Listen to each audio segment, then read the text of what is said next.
Sa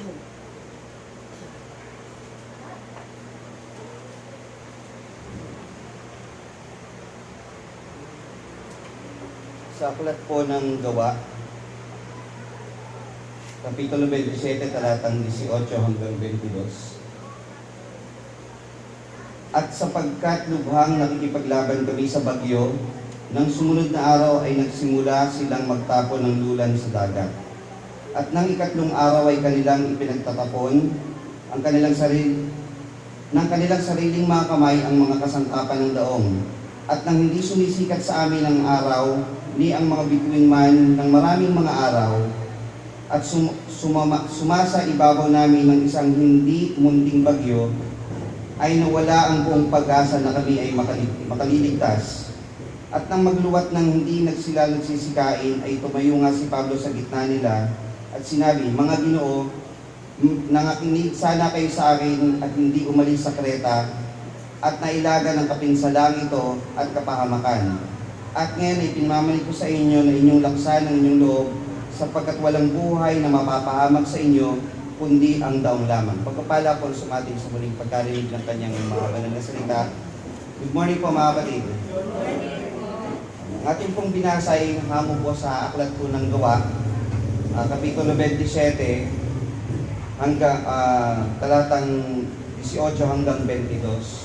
Ito po may mga kapatid ay isang bahagi po ng kasaysayan ni Pablo sa kanyang huling recorded na paglalayag nang siya po ay patungo na po ng Roma.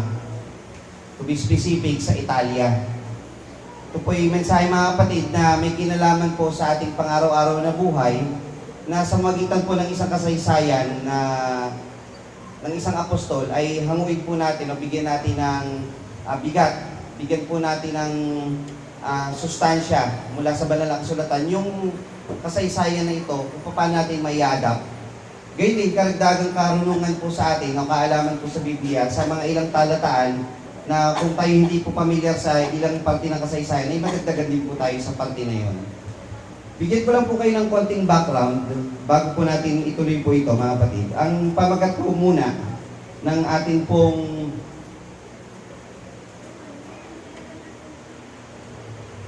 ang pamagat po ng ating mensahe ay Hope and Faith. Pag-asa at pananampalataya. Ang tema po natin ay Lessons of Encouragement by Hope and Faith. Yung encouragement, mga kapatid, napakahirap ng Tagalog, pero mas madali siyang intindihin ng English. Di ba? Pag may encourage tayo, may encourage kayo. Pero pag tinagalog nyo siya, parang ang daming ano niya eh. Minsan pwedeng mapalakas nito ang ating loob. Di ba? Pwedeng Tagalog. Okay, mahikaya tayo nito. O maitulak tayo nito. May ganun yung encouragement, di ba? Pero yung eksaktong Tagalog nito, hinahanap ko po eh. Kayo po, meron kayong alam na eksaktong Tagalog ng encouragement. Parang ang hirap niya ng isang salita lang. Meron po ba? Paghikayat, di-invite, engganyo. Kastila yun eh. Ayan. Pero yung encouragement, yun po yung, kumbaga sa ibang salita po, pag samasamahin na lang natin, itinutulak tayo nito, hinihikaya tayo nito, pinapalakas ang loob natin ng mga bagay na ito, ganon. Pag sinabing na-encourage tayo sa magitan ng pag-asa, pag narinig mo yung pag-asa, lumalakas loob mo para gawin yung bagay na to. Di ba? Ganun yung encouragement eh. Pag yung pananampalataya pinag-usapan, sa magitan ng pananampalataya, may encourage ka na gawin pa rin ito o ituloy yung bagay na ito. Tulad ng kinanta kanina, yung ng mga bata, grupo nila Tala. Sabi, ano yung chorus ng kanta nila? Ituloy ang takbo. Huwag kang hihinto, huwag kang susuko. Di ba encouragement yun? Yan. Na pagka sa pananampalataya, sinabihan ka ng huwag kang hihinto, kapatid. Encouragement yun, di ba? Tutuloy ka. Huwag kang susuko. Encouragement yun, di ba? Sabihin, ang salita encouragement, positibo, napakagandang bagay para sa isang tao, lalo sa isang Kristiyano. Ngayon, ito po mga kapatid, itong paksa na ito, actually, isa po siyang buong kapitulo ng Kapitulo 27 ng Gawa. Kinuha lang po natin yung 18 hanggang 22 bilang paksang batayan, dahil halos nandun po yung kabuuan ng paksa po na ito. Nasa magitan po ng isang buong kapitulo ng 27, ay makita natin yung mga aral na magbibigay sa atin ng encouragement upang palakasin yung hope na meron tayo at yung pananampalataya na meron na rin tayo. Lahat tayo may pag-asa sa Panginoon. Lahat tayo may pananampalataya sa Panginoon. Ngayon, yung meron tayo na yun, ang ating pong layunin sa umagang ito, bagaman meron na tayo, ay palakasin pa yung meron na tayo. Diba? Meron po akong narinig na, kung narinig nyo na po, yung nagamit ko na itong ilustrasyon noon, yung summa cum laude sa UP dati, ang nakuha niyang average is 98.9. Taas! Record po yun, 98.9. Tinanong siya ng reporter, ano ang maiambog mo sa lipunan? Taas-taas ng grade niya, di ba? Ano ang maiambog mo sa lipunan? Alam mo, sabi po niya, napahanga ako eh. Ang maiambag ko po, hindi po ako mawawala ng pag-asa. Kasi po, pag nawala yung pag-asa, wala na lahat. Pag ang isang tao, may pag-asa pa sa kanyang sarili, may pag-asa pa siya na magbago ang lipunan, magbago pa ang pamayanan, magbago pa ang kapaligiran, magkakaroon pa yan ng pagbabago. Pero pag nawala na sa puso mo yung salitang pag-asa, ibig sabihin, sumuko ka na. Diba? Napakahalaga ng pag-asa sa bawat isa sa atin. Kaya ito mga kapatid, ay inihanda itong paksa na to, na bagaman meron na po tayong pag-asa, ay upang palakasin pa ang pag-asang mayroon sa atin.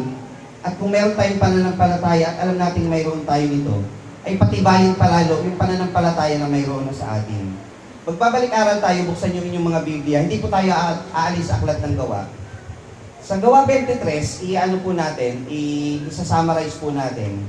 Dito po kasi nag-umpisa kung paano nakarating sa 27. Sa Kapitulo 23 ng Gawa, 23, 24, 25, 26, 27, yan sakto. 23, si Pablo dinala po yan sa Sanhedrin. Sa Sanhedrin, nilitis po siya doon. Pangunahing kalaban po niya doon si Ananias, isang dakilang saserdote ng mga Hudyo. Sinasabi, bakit ka nagsasalita sa isang dakilang saserdote? Lumalaban ka sa mga Hudyo. Kasi ang kalaban ni Pablo rito, yung unang aral ng mga Hudyo. Ano yung unang aral ng mga Hudyo? Pinag-aralan natin sa Levita. Diba? Na ang susundin ng mga Hudyo is yung 10 utos, yung mga turo at aral galing kay Moises. Pero ang tinuturo na ni Moises, ang kaligtasan na isang pamagitan ng pananampalataya. Ito'y biyaya, hindi isang pamagitan ng patuloy mong pagdami ng pagsunod sa utos. Hindi na po yun ang makapagliligtas sa iyo, kundi yung pananampalataya mo na ang Panginoong Kristo ay nabuhay na maguli sa mga patay at kailangan sumampalataya ka na nangyari na ang Diyos ay nagkatawang tao, sumampalataya ka doon ka na maliligtas. Hindi na sa magitan ng gawa. Yun yung inaano ni Pablo. Di nagagalit ang mga Hudyo. Sabihin, nonsense na yung pagsunod namin sa kautusan. Ganyan. Di isinakdal na siya sa Sanhedrin. Ngayon, itong mga Sanhedrin, kalipunan ng mga Eskriba at Pariseo, nagtatalo na sila laban kay Pablo. Gumamit niya ng diskarte ngayon to si Pablo at sabi niya, ako'y Pariseo rin. Naniniwala ako sa pagkabuhay na maguli. Eh di yung Eskriba at Pariseo, Saduseo pala, Saduseo at Pariseo. Yung Saduseo hindi naniniwala. Sabi ng Pariseo, wala namang kasalanan si Pablo Pariseo pala siya di bias na yung Pariseo. Yung Saduseo at Pariseo na nag-away ngayon, nagkakagulo. Habang nagkakagulo sila, nakatakas ngayon si Pablo. Si Pablo, itinakas siya ng isang centurion na ang pangalan niya, Claudio Lysias. Si Claudio Lysias, inalis siya doon sa Sanhedrin, itinakas ngayon siya para makarating kay Gobernador Felix. Para hindi na yung Saduseo at Pariseo ang magtalo o maghukom kay Pablo. Kasi gusto nila mapatay si Pablo Pagdating kay Gobernador Felix, tinanong siya, anong kasalanan mo? Wala akong kasalanan. Itinuturo ko lang po yung tinuro ng Panginoong Kristo. O ano nangyari? Pinaliwanag niya uli. Gagalit itong si Gobernador Felix. Alam mo, sabi niya, wala, sa ano niya, sa salita niya, wala siyang makitang masama dito. Pero dahil sa pressure ng mga Hudyo at saka ng mga ibang grupo, gusto na rin niyang maipapatay ito si Pablo. Kesa naman siya pagbantaan ng mga tao, papatay na lang. Ginawa niya, ikinulong niya ngayon si Pablo. Sa 24 na yon, sa 24, chapter 24. Ikinulong niya 2 years si Pablo. Si Pablo, nililitis ng 2 years, walang nangyari sa kaso. Alam mo ginawa ni Pablo? ginamit niya na yung kanyang karapatan bilang isang Romano kasi may Roman citizenship siya. Ang sabi niya, chapter 24, hanggang sa makarating sa 25, 24 at 25 magkasunod yun eh. Sabi niya, ako'y taga-Roma, gagamitin ko na yung karapatan ko na ako'y maipadala kay Cesar para matapos na yung kaso ko. Hindi nila mapapatay ngayon ko si Pablo kasi umapil siya eh. Ang appeal niya sa Court of Appeals, kay Cesar na siya iharap. Pagdating niya kay Cesar, pinaliwanag niya kay Cesar kung ano yung sabi niya, Cesar, salamat, pinaunlakan mo kung ipagsanggalan yung yung tawag dito, yung aking karapatan, yung aking kalalagayan, ipagsanggalan ko, ipaglaban ko yung aking sitwasyon. Dahil naniniwala ako na marami kang alam sa ganitong mga usapin, sabi niya kay Cesar. Sabi ni Cesar, o sige, pagsanggalan mo sarili mo, paliwanag mo. Pinaliwanag ni Pablo yung istorya ng buhay niya. Na nung dumadaan siya sa daan ng Damasco, napakita ang Panginoon sa gitna ng katanghaliang tapat. Naalala niya yan? Tinanong siya, Saulo, bakit mo pinag-uusig? Mahirap sa iyo sumikat sa matulis. Ginawa na siyang apostol ng Panginoong Jesucristo. Nangaral siya sa iba't ibang mga kapatid sa pananampalataya, sa iba't ibang mga lugar na naging lokal na. Ayan. Pagdating ng chapter 26, nung nakaharap na siya kay Agripa, sabi ni Agripa, Pablo, parang sa pananalita mo, parang gusto mo na ako maging Kristiyano. Parang ini-evangelisi mo na ako Sabi gano'n. Di ba ang utos ko lang sa'yo, ipaliwanag mo yung paliwanag mo yung kaso mo, parang gusto mo na ako maging Kristiyano. Ano sagot ni Pablo? Sa totoo lang, hindi lang ikaw, kundi lahat na nakikinig sa akin dito, gusto ko sila makarating sa Panginoon. Yun ang inano ni Pablo. Hindi niya ikinahiya yun. Walang nagawa ngayon ko Walang nagawa ngayon to si Cesar. Ginawa ni Cesar. O sige, pumunta ka na sa Roma. Pinasakay siya sa bangka. Nung nakasakay na siya sa bangka, chapter 27 na to.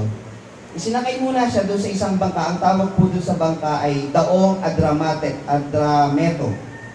Daong Adrameto. Maliit lang muna na bangka. Papunta ito po dapat ng Roma. Nung naglalayag na siya, hindi kaya nung bangka na ito maliit kasi po ang distansya ng Roma at nung pinagalingan nila masyadong malayo. Parang ang distansya po noon, anong bangka na nasakay niyo na pinakamalayo? Brother Roland? Cebu? Bangka ba? Aeroplano sa kanya? Barko? Mahaba? Biyahe? 36 hours. Ano pa po yun? Maisip, 36, 7, 12, 24. Tatlong araw. Tatlong araw po yun hanggang Cebu. O ngayon, isipin nyo 14 days yung biyahe. Gano'ng kalayo? Gano'ng kalaking bangka dapat ang kailangan nyo doon? So, nakasakay sila sa Daong Adrameto, 27 verse 2. Tapos, habang nagbabiyahe sila, nakarating sila doon sa Nido, nakasalubong sila ng isa pang bangka. Yung bangka na tinatawag na Daong Alejandrino o Alexandrian ship. Yung Alexandrian ship, ano po ito? Pakita ko sa inyo yung picture mamaya.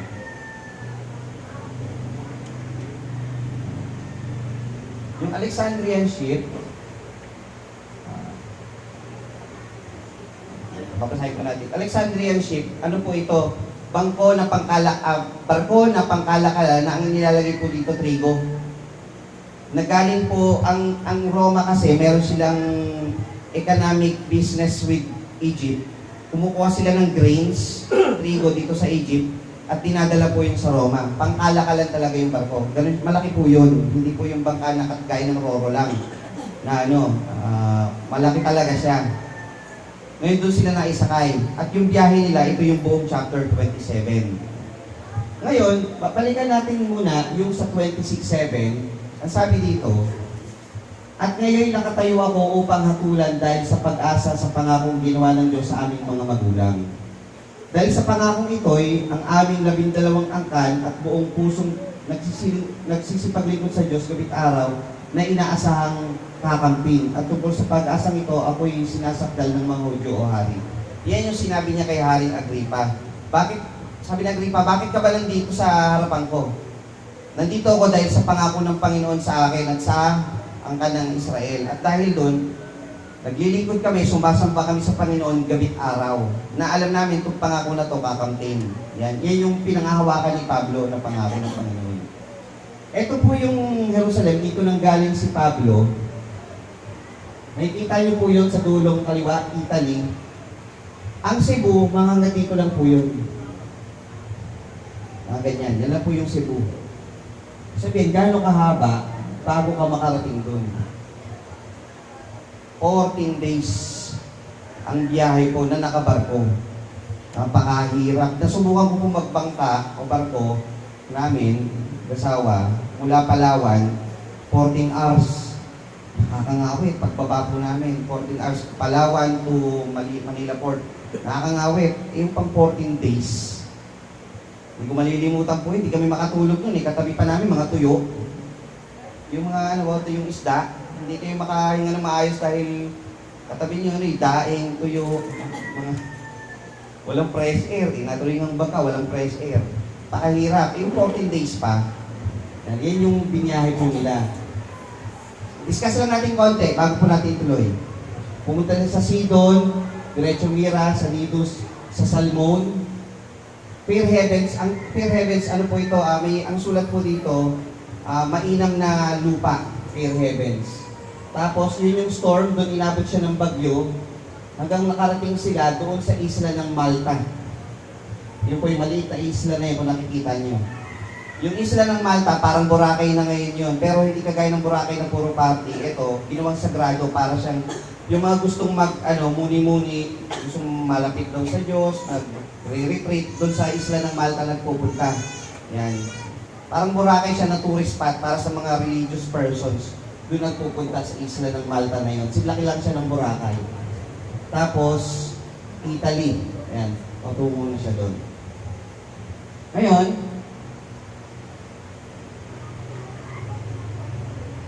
ito po yung itsura, pinakamalapit na itsura nung tinatawag natin Alexandrian ship.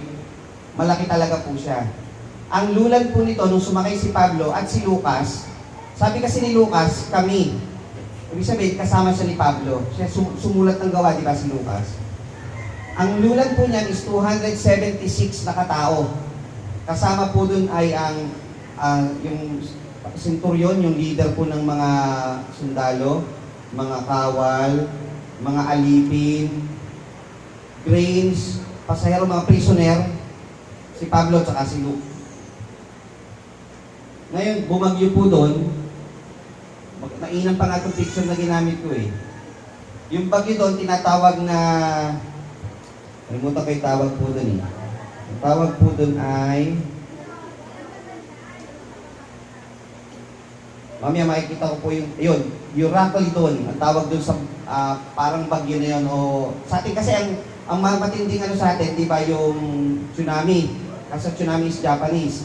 Sa atin daw, ang pumipinsala, habagat. Di ba, yung mga ganon. Sa kanila, Euroclydon. Pagsasalubong po yun ng dalawang hangin eh. Talagang napakalakas po nun. Winasak po yan, yung pagpangka nila. Yan, ganyan po yung hangin na umaabot sa kanila nung sila yung naglalakbay. Napakatindi po nung dinanas ni Pablo na yon. Yan, dito po yun sa banda doon sa storm na nakalagay. Ngayon, simulan po natin yung storya nito. Meron itong 276 sa kaluluwa, Alexandrian ship, may centurion, si Pablo at si Lucas, mga soldiers, prisoners, at transporting grains. Katunayan po na ito'y nangyari nung sila po ay babagsak na at gusto na nilang makapunta doon sa Pangpang, nagbaba na sila ng angkla, 4 na angkla po yun. Ganito yung itsura. Hinanap po ito ng mga archaeologists. Nakita po nila iyon doon sa isla, malapit sa isla ng Malta. Totoo po ito yan. Pinatotohanan pa ng Papa sa Roma. Malaking klase po ng angkla yan. It's true to life story, kaya po ang Biblia, yung nakasulat po dito, nakasaysayan, totoo po yan, na pinatutunayan ng archaeologists, mga scientists, talagang totoo yung nangyari. At way back po yung story niyan dito sa Biblia, tama po siya sa petsa. Yun po yun, yung mga 4 na angkla. Hinanap nila talaga yan. So ngayon, pag sinearch nyo, 4 anchors of Paul, may kita nyo po yun sa internet. Talagang tourist attraction siya. Okay, simulan po natin ito. Sa ating pong paglalakbay, mga kapatid, o sa kanilang paglalakbay, lahat tayo, kagaya ni Pablo, ay nakaranas ng mga challenge sa kanilang paglalakbay. Hindi po ibig sabihin na tayo'y Kristiyano, smooth sailing lahat. Naniniwala kayo doon? Mali kasi yung evangelism type na ganito. Sumampalataya ka sa Panginoon, lahat ng bagay makukuha mo. Lahat ng pinanalangin mo masusunod. Pagpapalain kayo. Totoo yun, pero hindi completely totoo yun. Kasi ang totoo doon, may challenge na, sabi nga kasi, ang magtiis hanggang wakas, siyang maliligtas. Hindi lahat smooth sailing. Diba? Kaya hindi ba Kristiyano ganito eh? Kristiyano tayo, ba't nangyayari sa atin yung ganito? Diba dapat payapa lahat, walang gulo, walang problema. Ganun po ba Kristiyano? Hindi. Ang Kristiyano may challenge. Isa sa mga challenge na dinanas ni Pablo, pero nyo, apostol siya, hinirang ng Diyos, sisidlang hirang, ito yung inabot niya. Number 1, storm sa verse 14. Ang sabi po doon, datapwat hindi nalaon at humampas na galing doon ang maulos na hangin na tinatawag na Euroclydon. Sa buhay ni Pablo, napakadami niyang dinanas na hirap. Papunta na nga lang siya sa Roma, para magpahayag ng salita ng Panginoon, inabot pa siya ng bagyo. Yung bagyo pa, hindi yung ordinaryong bagyo. Euroclydon pa. Yung pinakamalakas, o isa sa pinakamalakas na dadanasin mong bagyo, pag ikaw ay nasa dagat ng Mediterranean. Yung Euroclydon. Search nyo po sa internet na lang, gano'n po kalakas po yan. Halos ganito po yung magiging itsura niya, kaya gumamit ako ng ganitong paglalarawan, para di na kayo manghirapan. Pangalawang challenge, no visible directions. Alam niyo po, sa paglalayag niya, nung sila'y nasa daong, ang sabi doon sa 27:20 ng gawa, at nang hindi sumisikat sa amin ang araw ni ang mga bituin man ng maraming mga araw, kita niyo yun? Ngayon kasi, uso sa cellphone natin ng GPS, Google Map, di ba? Meron tayong compass, man lang. Sila, para makita ang direksyon, saan titingin? Sa langit, sa bituin, sa araw, sa buwan, kung ano yung direksyon, doon lang sila titingin. Hindi sumisikat sa amin ang araw, ni ang bituin man, ng maraming mga araw. Total black. Gano'ng kahirap po yun? Nasa gitna ka ng dagat, hinahampas ka ng tubig, wala kang makita.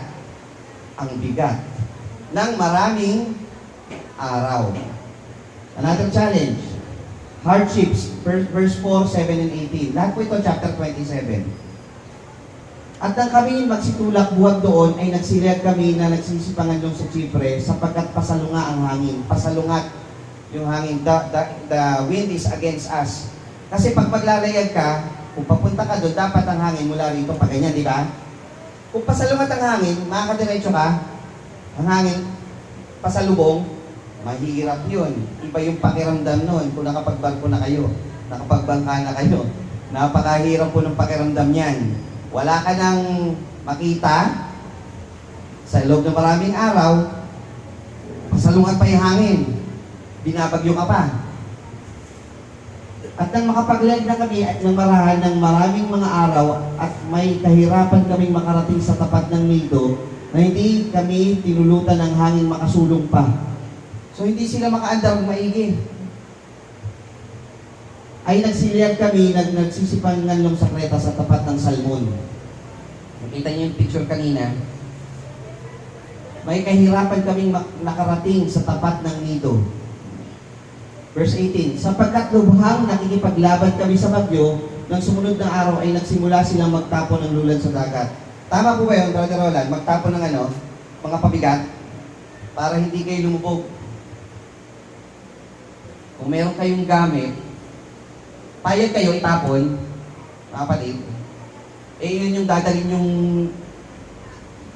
sa kabila, tatapon nyo. Hindi, diba? Ang hirap din nun. Isa pang challenge, yung fear. Sabi dito, na hindi sumisikat sa amin ang araw, ni ang mga bituin man ng maraming araw, at sumaibabaw namin ng isang hindi munting bagyo. Hindi munting bagyo. Sumaibabaw sa amin.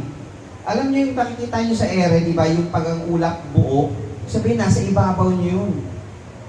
Ang kidlat nun, sabi, hindi munting bagyo. Yung kidlat nun, napaka-ano na, yung tatama ba sa atin to? Mukhang tayo target shooting ng kidlat na to Iba natakot nun. At wala ka pang makita ng maraming araw. Kristiyano ka. Di ba? So kung iniisip mong puro easy life, hindi po mga kapatid, dadaan ka talaga sa challenge. Next, hunger.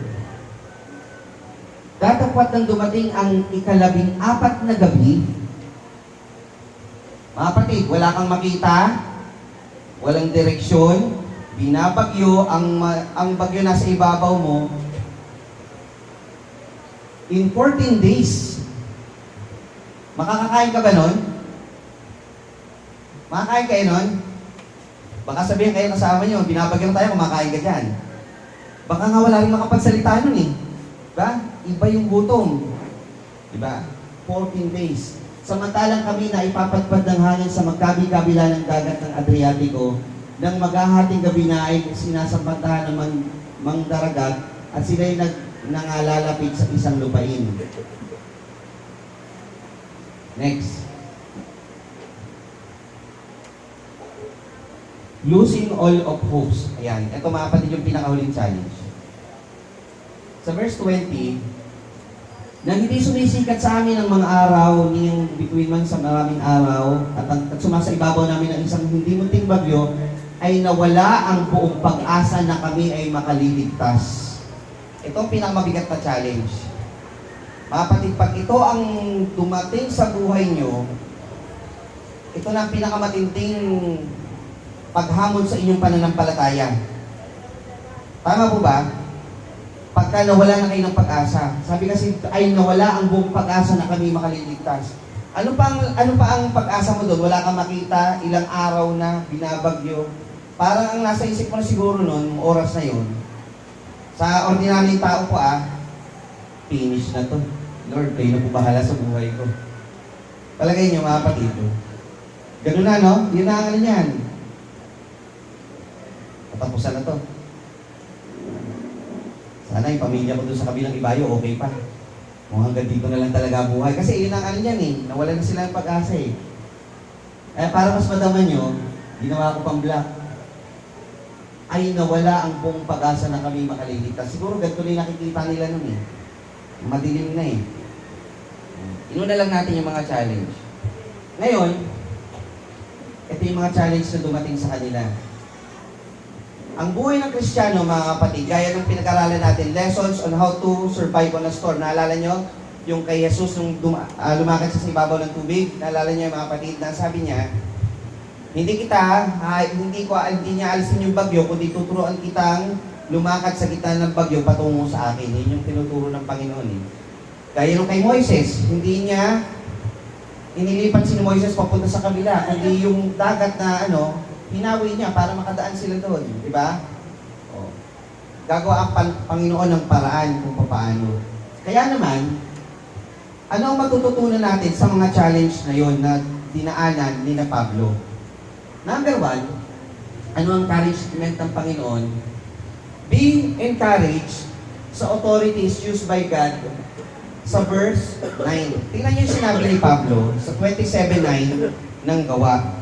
At nang magugol na ang mahabang panahon at mapanganib na ang paglalayag sapagkat nakalampas na ang pag-aayuno, ay pinamanhikan sila ni Pablo.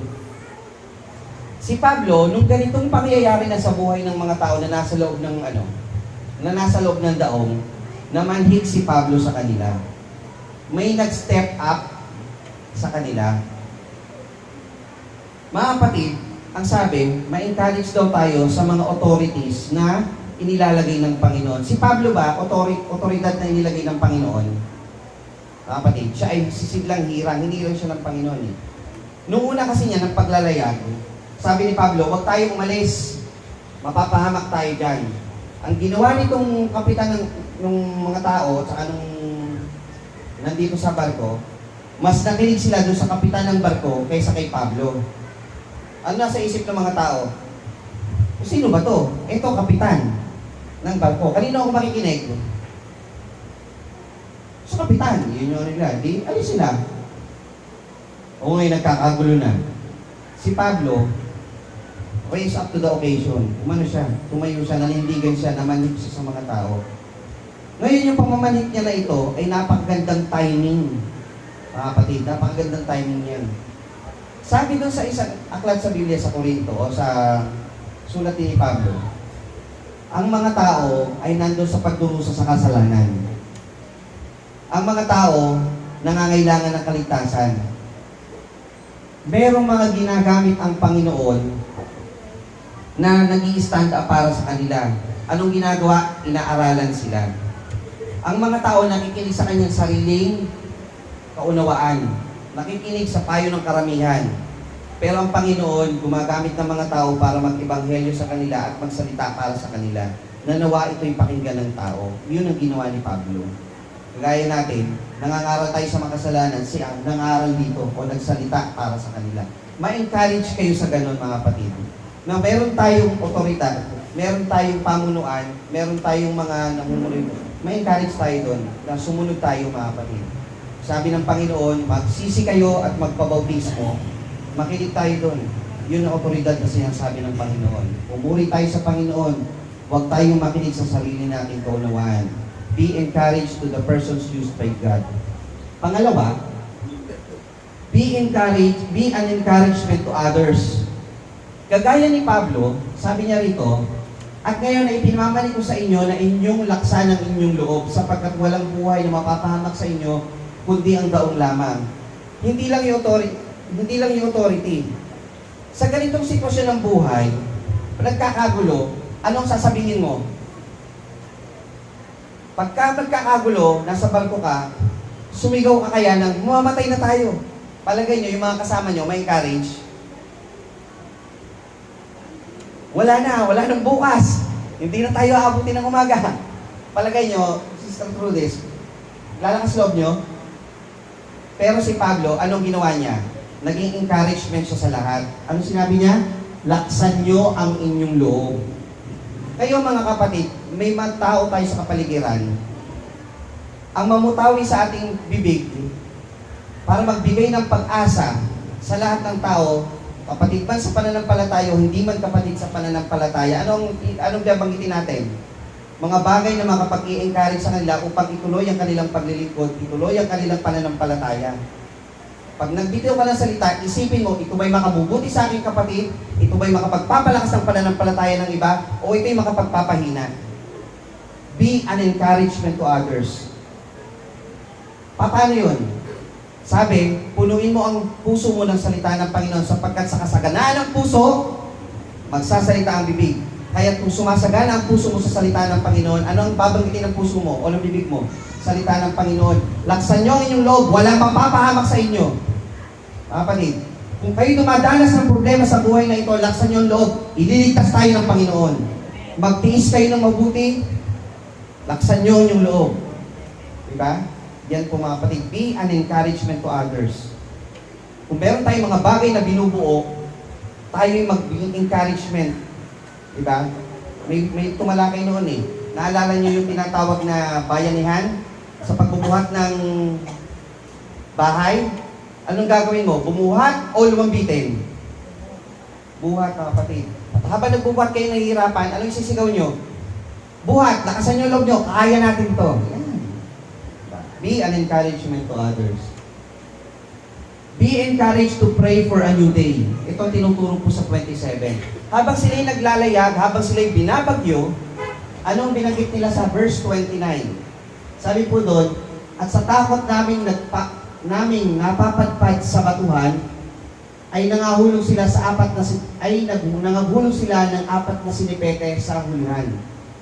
Kahit sila po mga kapatid ay binabagyo, nasa isip pa rin nila, meron pa rin may pag-asa pa rin. Sumasampalataya sila na iniibig mag-umaga na. Pag sinabi mo kasi wala nang bukas, wala na yon. Pero pag iniisip mo, may umaga pa, mag-uumaga yan.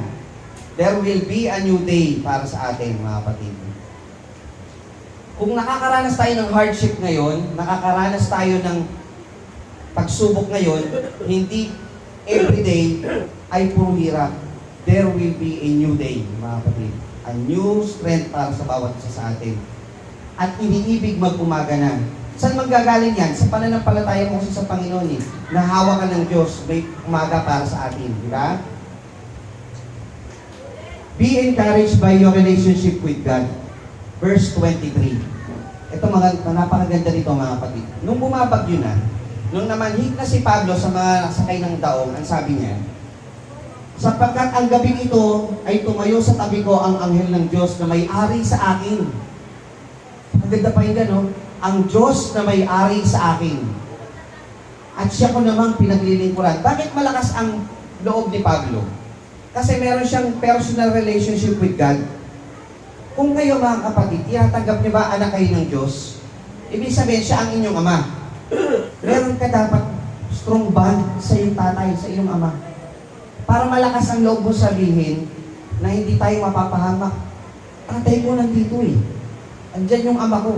May relationship siya sa kanyang Diyos na pinaglilingkuran. Kaya pag dumarating ang pagsubok, mga kapatid, ano iisipin nyo? Meron kayong ama na maaari pinapalo lang kayo ngayon dahil minamahal niya kayo. Amen? Yan po tatandaan nyo. Kaya pag kayo sinusubok, dumadanas ng mga suliranin, hindi po yan ang katapusan ng mundo, kundi pagpapadama ng Panginoon ang pag-ibig niya sa bawat sa atin. At pinapaalala ng kasaysayan na ito, na sabi ni Pablo, sapagkat ng gabi nito, tumayo sa tabi ko ang anghel ng Diyos na may-ari sa akin. Na siya ko namang pinaglilingkuran. Be encouraged to throw and load burdens. Verse 38. Sabi po dito sa verse 38, at nang mga busog na sila, ay pinagaan nila ang daong at pinagtapon sa dagat ang trigo. Alam nyo, yung bagyo, yung mga pagsubok, nakapagbabago rin po ito ng personalidad ng tao, sa totoo lang. Dati, kung ganito ka, yung pride mo, ito na lang ang meron ako eh, yung pride ko. Parang pagka nawala ito, parang wala nang lahat sa akin eh. Itapon mo yan. Itapon mo yan. Ano po ba sa kanila yung sumasalarawan nun? Naalala niyo, sinabi ko kanina, yung Alexandrian ship is a cargo ship for grains, mga trigo. Ang laman nito, mga trigo. Yung mga trigo nito, ito yung kayamanan na nasa loob ng daong o ng barko na to. Na pag ito wala, ano pang halaga ng barko na makarating sa Roma? Ano pang halaga nun? May mukha pa ba silang ihaharap doon sa may-ari ng barko pagdating doon sa kabilang ibayo? Pag naitapon itong mga trigo, dahil yan yung mahalaga, dahil sina Pablo at mga prisoner, nakikisakay lang dito sa Alexandrian ship na ito. Nakilulan lang sila dyan, hindi sila ang pangunahing sakyan. Nakisakay lang sila. Wala pa kasing super ferry nun. Ang meron lang nun, mga pangkalakalang barko, makikisakay ka lang kung sino ang pabiyahe. So ito ang pangunahin, ito talaga yung kayamanan na meron doon. At pag yan itinapon mo, wala nang halaga yung barko. Unload your burden. Ano yung mga bagay na inaakala mong mahalaga sa'yo para ikaw ay mabuhay, para ikaw ay makaligtas, itapon mo. Huwag mong pagbigatin ang iyong puso, mga kapatid. Kung sumasamba tayo sa Panginoon, ano po yung ating natutunan sa tagal ng panahon ng ating paglilingkod sa Panginoon? Kung meron kang hinanakit, bago ka humarap sa dambana, iwanan mo bago ka humarap sa Panginoon. Dahil anong kabuluhan ng pagharap ko sa Panginoon kung meron kang dinadamdam sa iyong kapatid, sa iyong puso? Diba? Iwanan mo para makaligtas ka, unload. Diba? Itapon mo, hindi mo dadalhin yan sa langit. At yan pa, maghuhulog sa iyo sa impyerno, yan dalangin mo sa buhay. Unload, mga kapatid. Diba? Unload. Yan yung kayamanan mo eh. Tanggalin mo yung pride mo na yan. Kaya nga tinatawag na pagpapakababa eh. Diba? Mamanahin mo ang kaharian ng langit. Unload, mga kapatid, unload. Napakasarap matulog nang wala tayong hinanakit sa ating puso. Ang sarap manalangin sa Panginoon. Ang sarap magsalita, Panginoon, salamat po nang wala kang dinadamdam sa iyong puso. Pagka ikaw ay tumatanggap ng mga banal na bagay na ito sa ating harapan, gawin ninyo ito sa pag-aalaala sa akin. Inaalala mo, Panginoon, wala kang dalangin sa iyong puso. Mga kapatid, unload the burden. Yan yung mga lessons of hope and faith. Be encouraged by the promises of God.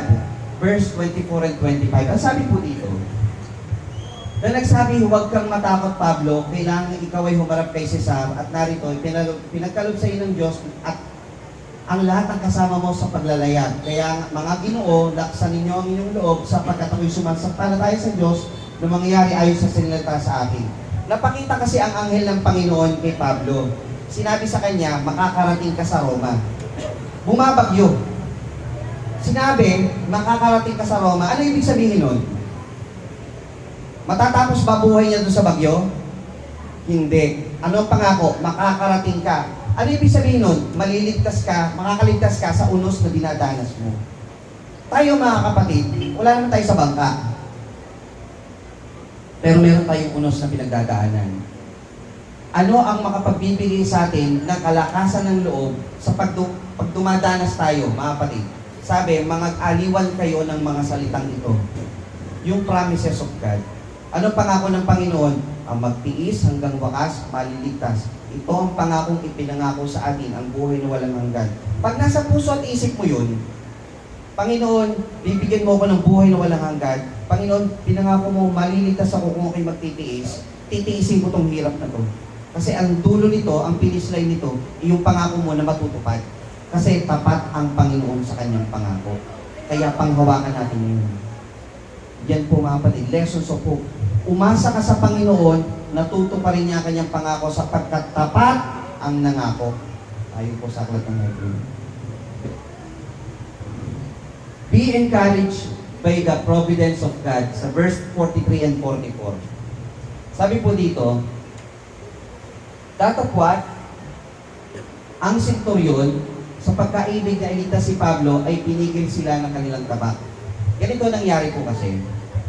Yung senturyon, tagapagbantay ng mga prisoner na nasa loob ng Arco Alexandrian ship. Nagbaba na sila ng angkla, 4. Pagbaba ng angkla, tinamaan na lupa. Sabihin, malapit na tayo. Kinaumagahan, nakakaramdam na sila na malapit na yung lupa. Ang ginawa ba naman ng mga ibang kawal? Ang bawa, hindi bangka.